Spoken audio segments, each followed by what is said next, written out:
Hey folks, just as we're about to get going here, please do me that big favor, subscribe to this channel, tell all your friends about it. It helps all these videos get out there and helps me continuing to put out good content that I hope you all like. Here we go. Hey folks, welcome back to the channel. Beautiful morning here in Central Ontario, Canada. My name's Sandy, this is Sawing with Sandy. Today though, we're going to talk about equipment, including my tractor, that I use to help me with sawing. Now the truth is, I drive this tractor more than I drive a car on the road, and because of that, I have to have certain things with that tractor, otherwise it's pretty much useless to me.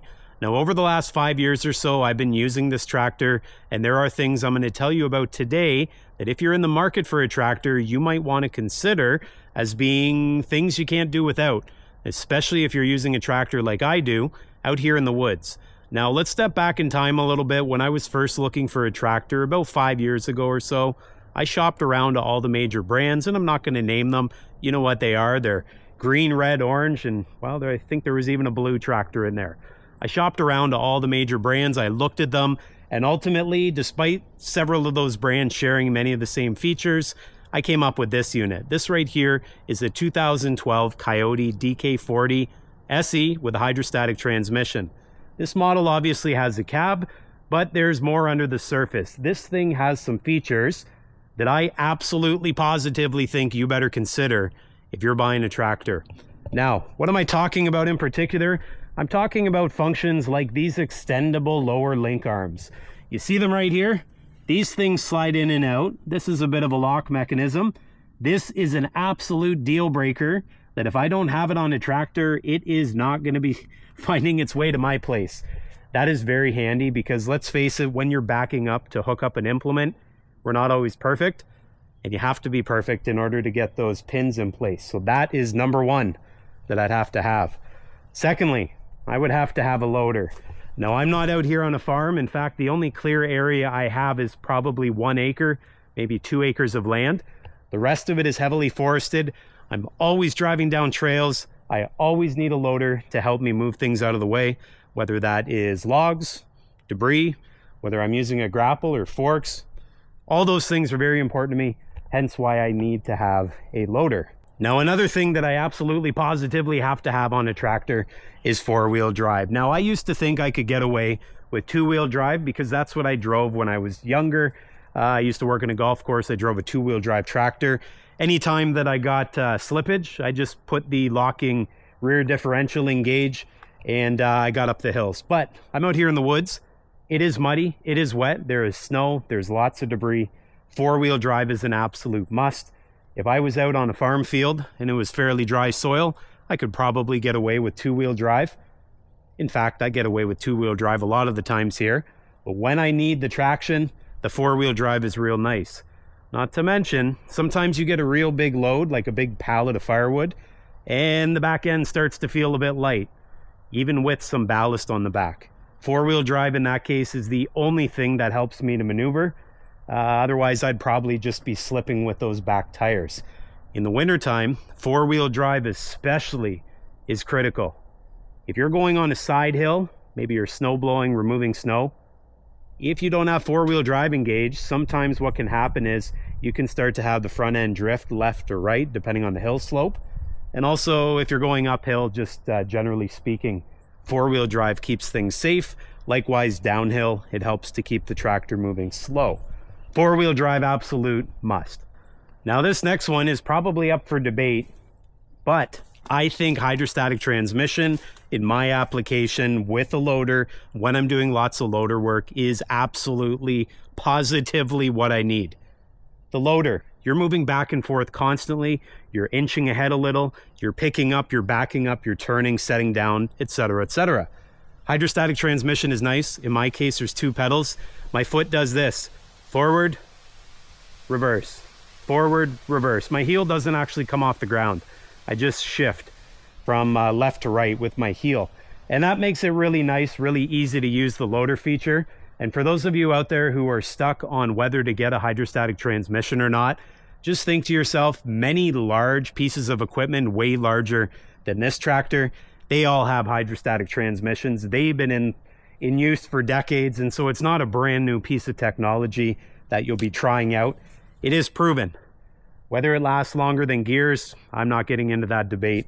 I just find the hydrostatic transmission very convenient, allows me to focus on what I'm doing, and that's especially important with a loader. Now let's talk a bit more about the loader and the lift capacity. This loader is rated to 2,700 pounds and change, lifted up to the pins. Now I can vouch that that actually does it. In fact, I've lifted more than that, although I didn't lift it very high, because the higher you get it, things start to get a bit sketchy. But you want something, or at least I want something in a tractor that will lift at least that amount.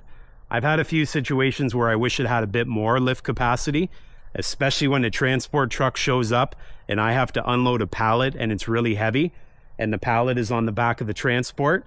Lifting from this height, you're not lifting 2,700 pounds. And if you are, as soon as you get it off the truck, you're going for a ride. So I wish I had a little bit more of a lift capacity. Certainly this would be the minimum. And that brings me back to the point about tractor size.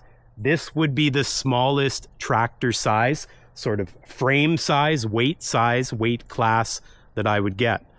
This is the DK series. This unit here, the tractor alone, I think we're somewhere in the neighborhood of 4,500 pounds. Add the weight of the loader, I don't know what that weighs, but add the weight of that, we're over 5,000 pounds for sure. My rear tires on my tractor are full of rim guard, which is beet juice, and so that adds further weight. I would not go smaller. In fact, when I was shopping, I planned on going smaller, and some good advice came to me from the dealer and from other people who said you can always lift something lighter and move smaller stuff, but you're not going to move bigger stuff if your tractor's too small. And also, very few people have ever said they had too few horsepower. Many people have said they had not enough horsepower. 40 horsepower or 41 horsepower at the engine with this unit, right around 31 horsepower, I think, at the PTO. I would not go any less in that case, and I would certainly go more if the chance came up. Frame size, perfect for my application. The odd time a little bit bigger would be perfect. Probably if I was to get a new tractor at some point in the future, I would look to the RX model of tractor. Just a little bit bigger, a little bit heavier, more lift capacity, more horsepower options. I'd probably get in the 70 horsepower range. And but for me, for this case, this is perfect. Now let's talk a bit more about PTO horsepower. You really got to think about what you're going to be running for implements on the back, especially if those are PTO implements, because they require horsepower. More is better in this case, and that's one of the reasons why a larger tractor is, generally speaking, beneficial. For me, this would be about the smallest tractor I would want, because if I go any smaller, my PTO horsepower goes down, and then I'm not going to be able to run implements that I would like. I'm talking about things like a PTO wood chipper, a stump grinder. More horsepower, the better. Generally speaking, I'm not talking a 120 horsepower tractor, but generally speaking, more horsepower there, even a little bit, is a little bit easier to run some of that equipment. Obviously, you would check those implements before you buy a tractor, just so that you make sure you get the right tractor for the implements you're going to buy. But that's my 2 cents there. Now at the back of the tractor, you're going to notice what appears to be 2 sets of hydraulic connections. Well, it's kind of a lie there.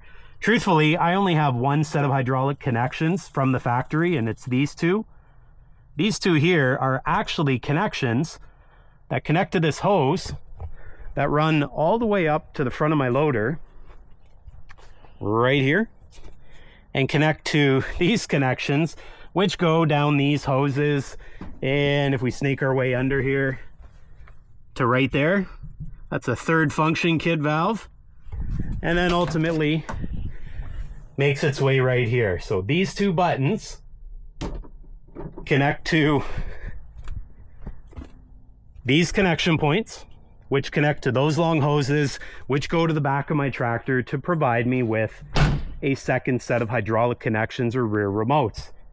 Now, I did that out of necessity. My tractor came with 1 set of rear remotes.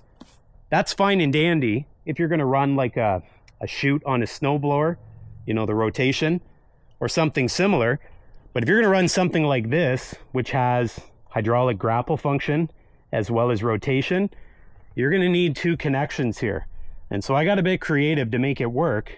But from the factory, if I could have 2 sets of hydraulic connections, that would be my preference.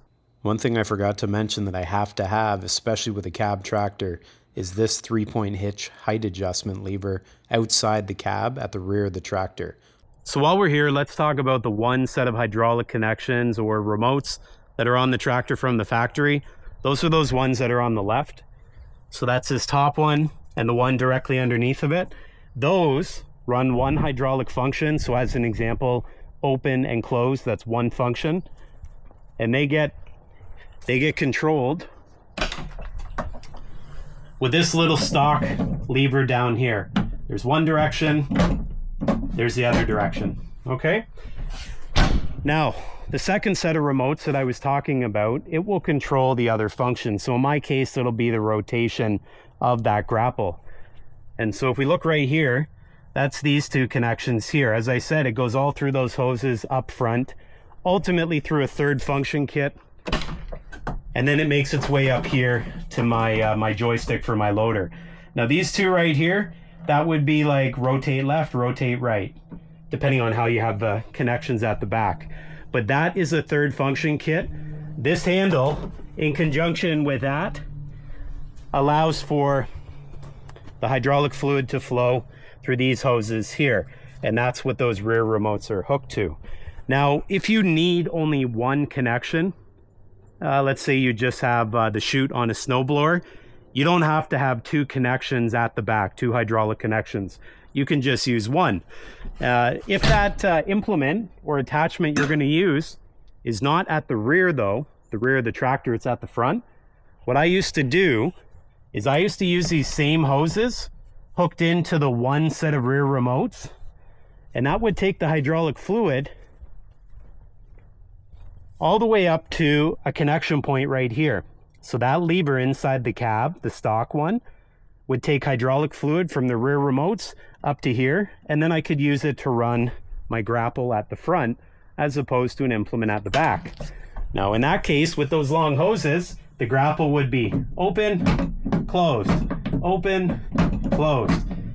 That's a bit of an onerous task after a long while, although I did it for years just to save money.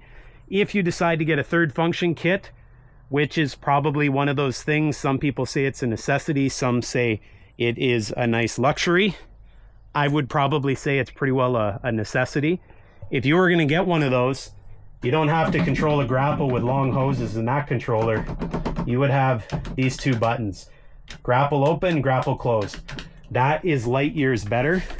And trust me, I know, because I've now done both for years.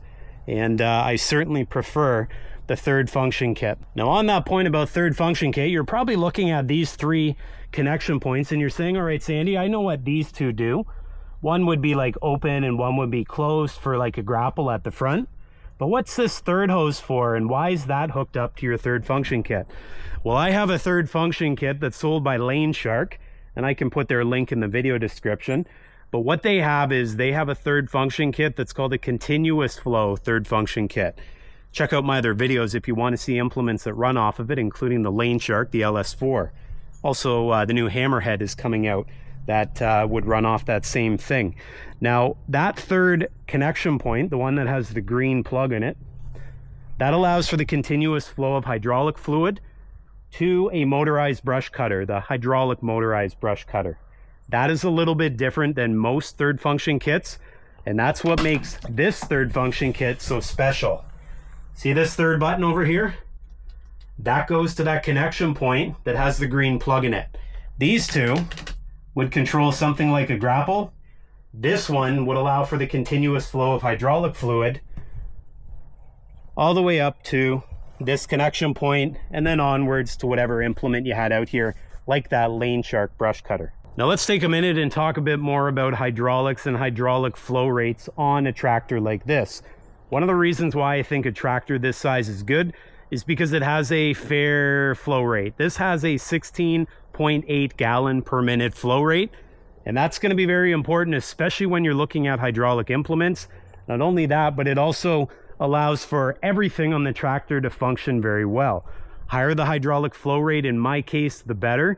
Of course, if you get down to skid steers, you have different implements for high flow and standard flow, but we're talking compact tractors, utility tractors, 16.8 gallons per minute, really good amount of flow rate in my case, works all the stuff I needed to. Now let's step away from hydraulics just for a minute and we'll talk about the PTO. You can see it down there on the rear of my tractor. This is a rear only PTO setup. There is no mid-mount PTO. A rear PTO, that one there spins at 540 RPM. That is an independent PTO. Very important for my application because as I'm driving along, regardless of what I'm doing in my tractor, speed-wise, I could click a button on my tractor, on the dash, and that PTO will turn on, and I can hit the same button and it will turn off. That is an independent PTO, independent of what the tractor is doing. Very handy, especially because if I'm out back and I'm working, let's say I'm chipping wood, I can turn that PTO off by walking around the tractor, clicking the button, and the tractor can continue to idle at the same speed it was at, and then I can hit the button again. It'll fire that PTO back up and I continue on my way. Now we just talked about the rear PTO. My tractor does not have a mid PTO. A mid PTO basically has a PTO output somewhere in the middle of the tractor. That can allow you to run a belly mower, or it could allow you to run like a PTO driven implement on the front of your tractor like a snow blower. I'm not going to be doing either, so a mid PTO is not that important to me. If you're going to have a snow blower at the front, you do have options. A mid PTO is very handy for powering that snow blower. I do know they make hydraulic snow blowers that mount at the front of a tractor. Sometimes though you require a PTO driven pump to provide that hydraulic flow. Sometimes you don't. Probably going to be something you'd ask your tractor dealer. If you're going to run a PTO driven front mounted blower, that can mount to the mid PTO, and that would be a good setup. Now I have seen before where you get really long PTO shafts from the front, goes all the way under the tractor, and then basically there's a piece at the back which allows it to connect to the rear PTO. That's an option as well. Once again, you're going to have to think about what tractors are in your price range, size range, and look at the implements. Talk to your dealer about hookups, setups, and that way you don't get disappointed when you buy a tractor and forget that you're going to plan on running a front-mounted implement that requires a PTO. There's two more things I'm going to talk about as it relates to tractors that I positively would have to have in order to buy a tractor. One of those is lift capacity on the 3-point hitch. This unit here can lift just over 2,400 pounds with that 3-point hitch to about 24 inches in height. Very important for me to have the highest lift capacity for the rear 3-point hitch because I'm skidding logs an awful lot. Just have a look at this forestry grapple here. When I pick up a log here, if I don't have high enough lift capacity on my 3-point hitch, with that leverage out there, I am certainly not going to be able to pick up very much.